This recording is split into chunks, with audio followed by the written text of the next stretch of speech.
Forums has done an extreme breakdown on the situation regarding the Nick Rekieta Trust Fund because we all knew that Rekieta had a trust fund. I've been saying this for years. I've known this for years. I've known people like him. His behavior was very typical for me. But Nick himself has always denied this, right? Like, oh, I don't have a trust fund. My parents never gave me a cent. Like, oh, I was living rough on the streets of Houston, like in a majority black community. Like, one time my Transformers toy was stolen by my preschool teacher. Like, he's told all these like stories where he like tries to make himself out as if like he had a rough childhood and then he became successful later in life, right? After he became a lawyer, right? But everything he's said about his life, everything we know about him, showcases that is not the case. His career progression makes sense. His education makes no sense.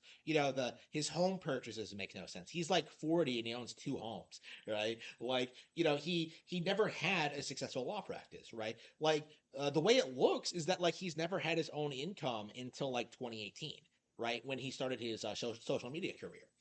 To me, like it was very, very evident that this guy was set up for success by his wealthy parents and just blew it all in in favor of just being like a drunken degenerate, right? That is Nick Rekieta, like this stereotypical trust fund kid. And this is really interesting because, as I mentioned before, he's denied this in the past. I think because of the typical trust fund kid thing, like the conundrum. I had a cool term for it, thought up, but I can't remember right now. But anyway, like the classic trust fund kid issue, right? The problem they all have to face, where they want to show off their wealth, they want to look cool, they want to impress people with it, but they also don't want to show off so much of it that people begin to resent them for it, right? It's the classic dilemma for these people, right? It's very common for trust fund kids to pretend as if they have it hard, or that they had to work for their money, or that like they didn't have it all like planned out for them and stuff like that. Like I said, I've seen this happen before, and Nick seems to be no different in that regard, right? Like, how often has he like espoused this idea that like, oh, you can pull yourself up by the bootstraps, like you can work hard like I did and become successful, but in reality he's never worked hard, right? Like that's the reality of the situation, is that like he is like the grandson of some like oil tycoon or something.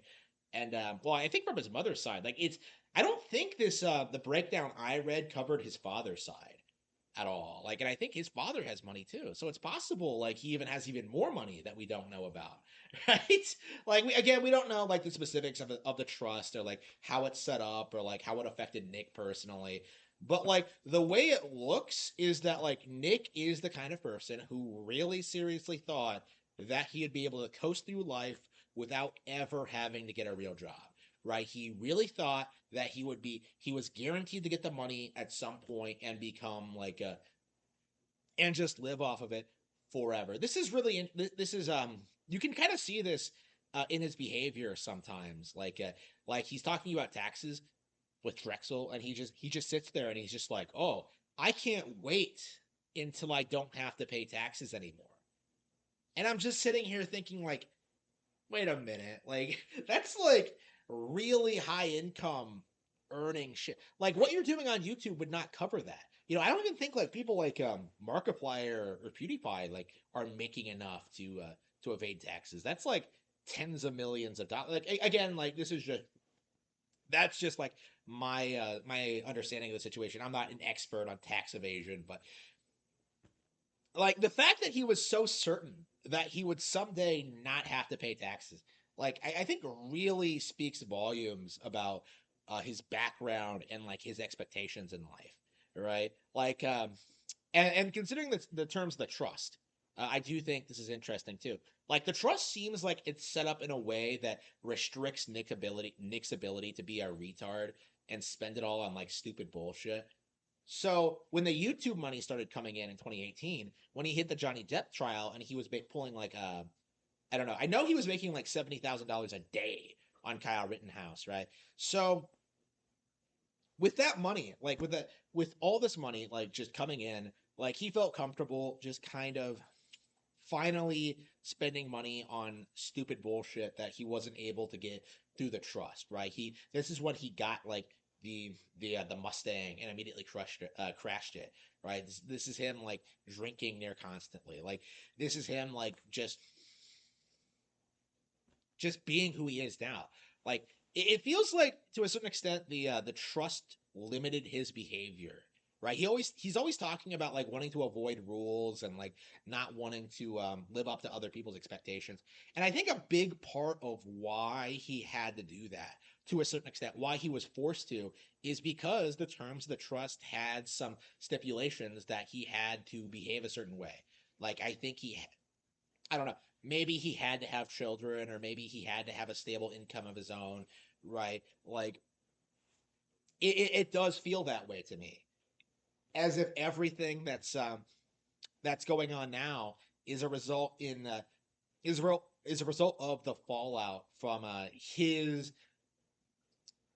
belief in like the trust, well, his need for the trust fund money, because he doesn't have anything of his own, right? The way it looks in I glazed the document. It was a really big, like, in-depth thing. Like the trust bought his newer house, but he and his wife bought the older one. So I don't know like what that means in legal terms. I don't know. Again, we'll have to.